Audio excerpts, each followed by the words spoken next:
नमस्कार। एबीपी गंगा के digital bulletin में आपका स्वागत है। रायबरेली से मैं हूं पंकज सिंह। आज रायबरेली की बड़ी खबरों के बारे में आपको अपडेट करता हूं। आज की बड़ी खबर है कि दिन दहाड़े पुलिस चौकी से चंद कदम की दूरी पर टप्पेबाजों ने पुलिस का जमकर मखौल उड़ाया। बता दूं कि शहर के डिग्री कॉलेज चौराहे पर पुलिस चौकी का बूथ बना हुआ है और वहां पर पुलिसकर्मी भी मौजूद रहते हैं। लेकिन उसी से चंद कदम की दूरी पर टप्पेबाजों ने एक कार से 2 लाख रुपए लेकर उड़ गए। इतना ही नहीं, कार में रखे महत्वपूर्ण पेपर जो डॉक्यूमेंट्स थे उसको भी ले जाने में उन्होंने कोई कोर कसर नहीं छोड़ी। आपको बता दें कि जैसे इसकी सूचना मिली वैसे ही इंदिरा नगर चौकी इंचार्ज मौके पर पहुंचे और लकीर पीटते नजर आए।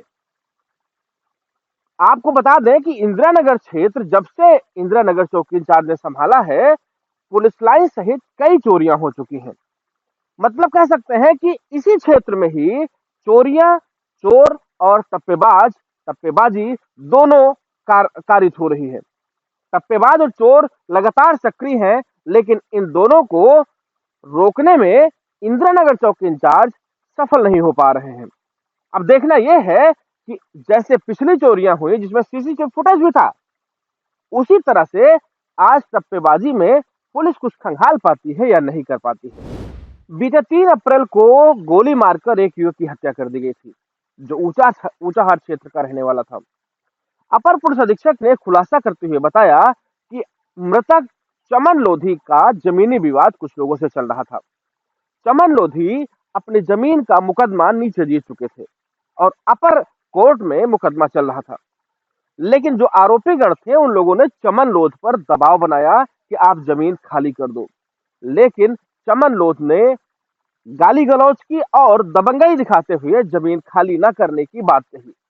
इससे पूरा फुल प्लान बनाया आरोपियों ने और चमन लोध की रेकी करके जब चमन लोध एक दुकान पर पहुंचा और खड़ा होकर कुछ ले रहा था, उसी समय पीछे से तमंचे से गोली मार दी और गोली मारकर तीनों बड़ी ही सफाई के साथ फरार हो गए। लेकिन पुलिस से कहा गया है, पुलिस के हाथ बहुत लंबे होते हैं। पुलिस ने सर्विलांस और अपने अन्य माध्यमों की सहायता से उन आरोपियों तक पुलिस पहुंची और उनको पकड़कर तमंचे और अन्य चीजों के साथ गिरफ्तार कर जेल भेज दिया। सरकार की महत्वाकांक्षी योजना हर घर नल हर घर जल का प्रोजेक्ट अधूरा है। मंत्री, विधायक, अधिकारी, ये सभी लोग कंपनियों को निर्देश दे चुके हैं कि तत्काल प्रभाव से इस काम को पूरा किया जाए। लेकिन अभी भी पूरी तरह से कोई गांव ऐसा नहीं दिख रहा है जहां पर सभी घरों में पानी आना शुरू हो चुका हो। कंपनी की लापरवाही और उदासीनता के कारण कहीं न कहीं सरकार की यह महत्वाकांक्षी योजना पूरी होते दिख नहीं रही है। वहीं अगर अधिकारियों जो जिम्मेदार अधिकारी हैं, उनकी लापरवाही भी कहीं न कहीं उजागर हो रही है। क्योंकि अगर काम नहीं हो रहा है, तो कार्यदायी संस्था पर उन अधिकारियों द्वारा क्या काम किया गया? क्या उन्हें नोटिस दी गई? क्या उन पर कोई कार्रवाई करने की बात कही गई? शायद नहीं। यही कारण है कि जो कार्यदायी संस्था है, मनमाने ढंग से काम कर रही है और सरकार की जो योजना है हर घर नल हर घर जल, वो फेल होती दिख रही है। स्थानीय निकाय चुनाव को लेकर पुलिस और प्रशासन दोनों ने कमर कस ली है। जिलाधिकारी माला श्रीवास्तव और पुलिस अधीक्षक के नेतृत्व में की अध्यक्षता में एक बैठक हुई, जिसमें उनके सभी मातहत मौजूद रहे।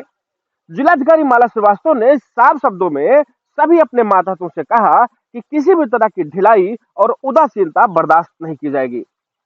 भले ही वो पहले क्यों न चुनाव करवा चुके हों, लेकिन ये कतई महसूस वो ना करें कि उन्हें कोई परेशानी नहीं आ सकती है।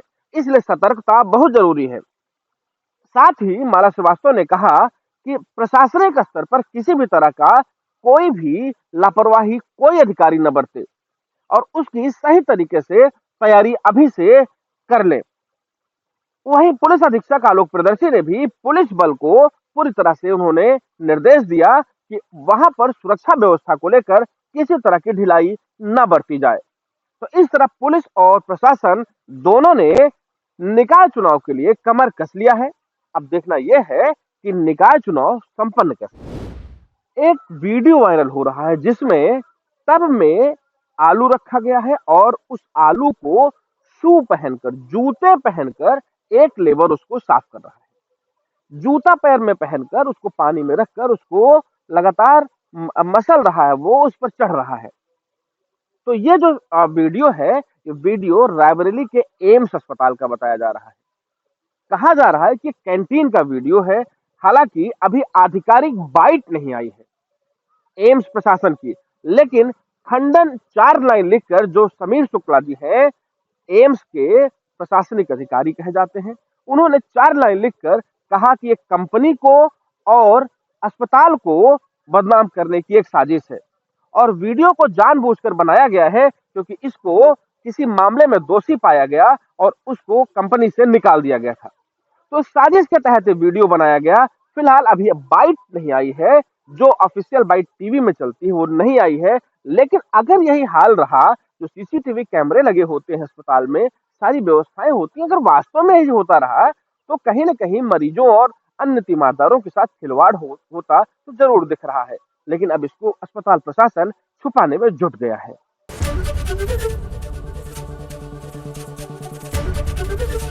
एबीपी गंगा, खबर आपकी, जुबान आपकी।